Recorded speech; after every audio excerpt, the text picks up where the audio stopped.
তোমরা সবাই কেমন আছো? আশা করি সবাই ভালো আছো, সুস্থ আছো, আর আমরাও খুব ভালো আছি। আজ দিনটা হলো সোমবার। তা সকাল সকাল আরেকটা নতুন ভিডিও নিয়ে তোমাদের সামনে চলে এলাম। তা কিছু ভালো জিনিস দিয়ে ভিডিওটা শুরু করতে কার না ভাল লাগে বলো? আমার তো তাই মনে হয়। তোমাদের কি মনে হয় অবশ্যই কিন্তু কমেন্ট করে জানাতে একদমই ভুলো না। তা যাই হোক, আজকের ওয়েদারটা কিন্তু খুব একটা মন্দ না। তা চলো আজকের ভিডিওটা শুরু করি। আবার তোমাদের সামনে চলে এলাম, আর লতিকাণ্ড তোমাদের বলেছিলাম, তা লতিকাণ্ডটা তোমাদের দেখাই। লতিটা আমি এখন সেদ্ধ বসিয়েছি, কালকে কেটে উঠতে পেরেছি লতিটা, এটাই হলো সবচেয়ে বড় কথা। তোমাদের দেখাই, এখন আমি লতিটাকে ভাপাতে বসছি, কতটা হয়েছে সেটা দেখো। এই দেখো, এতটা হয়েছে লতি। এটা এখন ভাপিয়ে নিচ্ছি, ভাপিয়ে তারপরে করবো এটাকে। বাপরে বাপ, জানো না কি কষ্ট হয়েছে এটাকে কাটতে, কালকে কত রাত অবধি কেটেছি।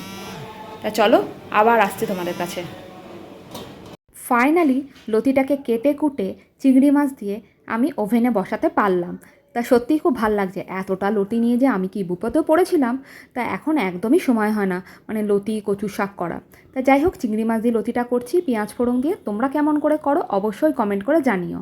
আমার মা শাশুড়ি মা দেখেছি রসুন দিয়েও করে, ওটাও আমার বেশ ভালো লাগে। আমার শাশুড়ি মা সাধারণত চিংড়ি মাছটা দিয়ে বেশি করে, কিন্তু আমার মা আবার নিরামিষের মতন করে রসুন ফোড়ন দিয়ে করে, ওটা যেন আমার বেশি ভালো লাগে।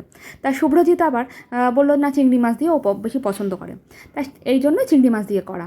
আর দেখো এদিকে বসিয়ে দিয়েছি ডালটা করেছি হলো গিয়ে চাল কুমড়ো দিয়ে, আর ওদিকে ভাতটা ফুটিয়ে রেখেছি। আর একসাথে করছি তো, এদিকে ডালটা হতে হতে ভাতটাও হয়ে যাবে, ফুটিয়ে নামিয়ে নেবো। আর দেখো শুভ্রজিৎ কী কাণ্ড করেছে। শুভ্রজিৎ নিয়ে এসে মোড়লা মাছগুলো ওকে ধরে ডেকে দিয়েছে। চিংড়ি মাছ আনতে বলেছে, আবার সঙ্গে মোড়লা মাছ এনেছে। এখনও আমি কেটে পিছে কখন উঠতে পারবো জানি না। তা চলো করে নিই। এই যে মিঠি এদিকে ছাতুর শরবত খেয়েছে, ওর বাবা ওকে করে দিয়েছিল ছাতুর শরবতটা। আজকেও কিচ্ছু খেতে জানো না, বলছে আমি হালকা কিছু খাবো, আর সত্যিই খুব গরম, সেজন্য ওকে ছাতুর শরবত করে দিলাম। আবার কিছু একটা ভাবছি পরে দেবো, কলা ঠলা দিয়ে দেবো। আর দেখো বিছানা আমার গোছানো হয়নি, মিঠি কিছুক্ষণ আগে উঠেছে, ওর বাবাও কিছুক্ষণ আগে উঠেছে। তা এই অবস্থা, ঘরেরও খুব খারাপ অবস্থা। রাত্রেবেলা বই পড়েছিল, বইগুলোকে ওখানে রেখেই আমরা শুয়ে পড়েছিলাম। তা যাই হোক, তা মিঠি এখন পড়তে বসে পড় তাড়াতাড়ি, আর দেরি করিস না দয়া করে। হ্যাঁ হ্যাঁ হ্যাঁ, ঘুম থেকে উঠে সেটাই তো প্রত্যেকটা বাচ্চা তাই করছে। গরমের ছুটিতে মানুষ তো এখনই সময় আছে পড়ে নেওয়া, কারণ স্কুল থেকে এসে তো পড়ার সময় আর হয় না, আর ভালোও লাগে না, সেটা বোঝ, তাই না? হাই কর।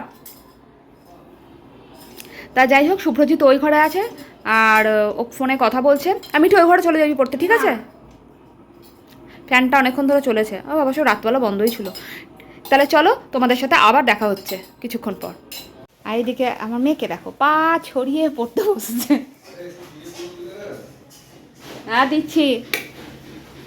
ওদিকে রান্না করছে, ওদিকে জিরে গুঁড়ো দাও, এই দাও সেই দাও। হয়েছে বাবা, কত দেরি? মা তুই চলে যা, আমার স্নানে চলে যাও, এবার দেরি হয়ে যাচ্ছে, তাড়াতাড়ি চলে যাও। হ্যাঁ হ্যাঁ যাচ্ছি। এদিকে দেখো ঘরটার অবস্থা কি করেছে মিঠি পড়তে বসছিল, দেখতেই তো পেলে। তারপরে মিঠি ঘরটাকে এই করে খাটটার অবস্থা করেছে। আর শুভ্রজিৎকে দেখো একটু বেরিয়ে প্যান্টটা ওখানে, গেঞ্জিটা ওখানে, জামাটা ওখানে, সব ওখানে ফেলে রেখেছে। এদের দুজনের কখনো ইচ্ছা করে না যে ঘরটা একটু গুছিয়ে রাখি। সারাদিন তো করছে মা বা আমার বউ, এদের কোনো ইচ্ছেই নেই ঘর গোছানো। তাহলে আর বেশি কথা বলবো না, এবার ঝটপট আমি ঘরটা গুছিয়ে নিয়ে তারপর আমি আবার বেরাবো বলতে সামনের দোকানে যাব, কিনতে হবে মিষ্টি দিয়ে তো চাটা খাই, মিষ্টিটা ফুরিয়ে গেছে, তাই আর চাটা না চিনি দিয়েই খাচ্ছি, একদমই ভালো লাগছে না, অভ্যাস হয়ে গেছে তাই মিষ্টিটা কিনতে যাবো। আর কন্ডিশনারও আমার ফুরিয়ে গেছে, সেই কন্ডিশনারটাও আনতে যাবো। তাহলে চলো তাড়াতাড়ি করে আবার বেরাই। এই মাত্র স্নান করে বেরালাম, আর বেরিয়ে জামা কাপড়গুলো মেললাম। এবার খাওয়া দাওয়া করবো, খাওয়া দাওয়ার পর একটু শোবো। আর জানো তো জামা কাপড়গুলো সব বাইরে ছিল, এতক্ষণ তুলিনি, এখন বাজে যাচ্ছে 1:45 মতো। এত দেরি হয়ে গেছে, কিন্তু দেখছি জামা কাপড়গুলো গরম হয়ে গেছে। প্রতিদিনই তাড়াতাড়ি তুলে নেওয়ার চেষ্টা করি, কিন্তু আজকে আমার না এই মাছ ছাড়াতে মানে মাছটা কুটতে এত দেরি হয়ে গেছে, সেজন্য আমি এবার স্নান টান করে তারপরে জামা কাপড় তুলবো। তা ওগুলো আবার ঘরের মধ্যে মানে ঢাপ করে রেখে দিলাম, একদম এক কাতা জামা কাপড়।